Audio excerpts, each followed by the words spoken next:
কাপুরুষোচিত আচরণ করে সংকটে দায়িত্ব না নিয়ে বরঞ্চ একটা সংকটের ভিতর ঠেলে দিয়ে পরবর্তীতে সে এখন সেখানে বড় ভাই সাজছে।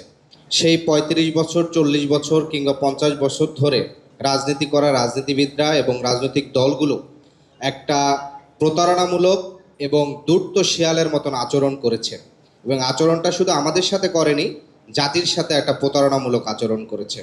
এবং আরেকটি বিষয় আমি যেটি বলবো যে ৫ই আগস্ট পরবর্তীতে বাংলাদেশের ইতিহাসে যারা রাজনীতি করতে চায় সেই রাজনীতিবিদদের মধ্যে সবচেয়ে বেশি সৌভাগ্যবান তারেক রহমান, যার বাবা রাষ্ট্রপতি এবং একই সাথে মা প্রধানমন্ত্রী। মানে এইরকম বাবা মা উভয়ের রাজনৈতিক লিগালিটি নিয়ে রাজনীতিতে আগমন করা সৌভাগ্য বাংলাদেশের ইতিহাসে কারো এখন পর্যন্ত হয় না, সামনেও সম্ভবত এই সুযোগ আর কারো হবে না। তো সেই জায়গার থেকে একজন সাবেক প্রধানমন্ত্রী এবং রাষ্ট্রপতির নন ইনভার্টার এসির দামে ঘরে আনুন বিদ্যুৎ সাশ্রয়ী ইনভার্টার এসি। এখন 1.5 ton my one inverter AC মাত্র 48,900 টাকা পাওয়া যাচ্ছে মিনিস্টার শোরুমে। সন্তান হিসাবে 5ই আগস্ট পরবর্তীতে তিনি প্রতারণামূলক এবং একই সাথে কাপুরুষোচিত পদক্ষেপগুলো গ্রহণ করেছেন।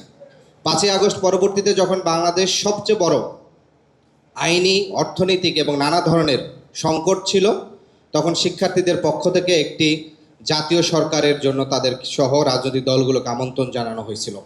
তারা সেই ধূর্ত শেয়ালের মতন যেটি করেছেন যে না, এখানে তোমরা ছাত্ররা বিপ্লব করেছো, অতএব তোমরা এবং একই সাথে বিশেষজ্ঞরা মিলে সরকার পরিচালনা করো।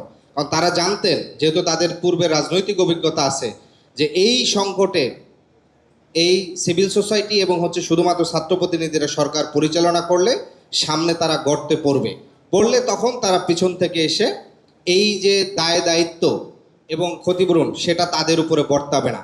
ফলে বিএনপি ধূর্ত শেয়ালের মতন জাতির ক্রান্তিকালে কাপুরুষোচিত আচরণ করে সংকটে দায়িত্ব না নিয়ে বরঞ্চ একটা সংকটের ভিতর ঠেলে দিয়ে পরবর্তীতে সে এখন সেখানে বড় ভাই সাজছে। দ্বিতীয় যে প্রতারণামূলক আচরণটি করেছেন সেটি আমাদের একটু পূর্বে বলেছেন যে আমাদের খোমেনি ভাই জনাব আসিফ নজরুল স্যার। আমি 6ই আগস্ট আমাদের ছাত্র প্রতিনিধিদের পক্ষ থেকে আমরা জনাব আসিফ নজরুল স্যারের সাথে দেখা করেছিলাম ঢাকা বিশ্ববিদ্যালয়ের ফুলার রোডে তার বাসায় 6ই আগস্ট ভোর 9:25 সেখানে শিক্ষার্থীদের পক্ষ থেকে সুস্পষ্টভাবে 3 থেকে 4টি দাবি তাদেরকে বলানো হয়েছিল, যে রাষ্ট্রপতির অপসারণ, একই সাথে সংসদ ভেঙে দেওয়া এবং আর্মির যেসব অফিসাররা সরাসরি গুম খুন হত্যাকাণ্ডের সাথে জড়িত ছিল তাদেরকে ইমিডিয়েটলি স্যাক করা সহ এবং রাজবন্দীদেরকে মুক্তি দেওয়ার 4টা দাবি জানানো হয়েছিল। সেক্ষেত্রে 3টি দাবি পরবর্তী দুপুর 12টা বা 3টার ভিতরে সরকার বা ওই সময়ের সেগুলো মানা হয়েছিল। বিশেষ করে সংসদ ভেঙে দিয়েছিল এবং একই সাথে আর্মির তখন যে কুখ্যাত অফিসার জিয়াউল হাসান সহ তাদেরকে অপসারণ করা হয়েছিল এবং রাজবন্দীদেরকে আমরা দেখেছিলাম ধারাবাহিকভাবে মুক্তি আসছিল।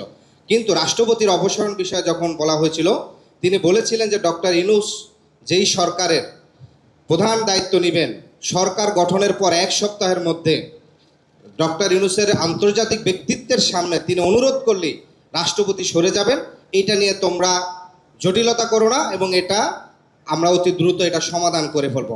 তাহলে এই যে আমাদেরকে মানে অ্যাজ এ একজন শিক্ষক হিসাবে শুধু তিনি না, রাজনৈতিক দলগুলোর কাছেও কিন্তু এই ধরনের একই সাথে আর্মির প্রধান এবং অন্যান্যরা, শুধু ছাত্র প্রতিনিধি না, অন্যান্য রাজনৈতিক দলের প্রধানগুলোর সাথে একই সাথে সিমালটেনিয়াসলি এই আলোচনাটা চালাইছেন যে রাষ্ট্রপতিকে রাখবো নাকি বাদ দিব।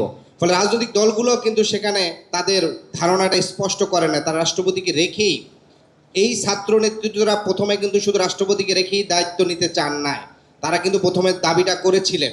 ফলশ্রুতিতে পরবর্তীতে যখন আমাদেরকে বলা হয় যে এই রাষ্ট্রপতিরা হাতে আপনারা শপথ নিচ্ছেন, এখন রাষ্ট্রপতি খারাপ, কিন্তু এই খারাপটা তো ছাত্ররা চায় না, বরঞ্চ যারা আমাদেরকে দীর্ঘ 40 বছরের রাজনীতির গল্প শোনাতে চায় তারা এই ধূর্ত শেয়ালের মতন আচরণ, প্রতারণামূলক আচরণ করেছে।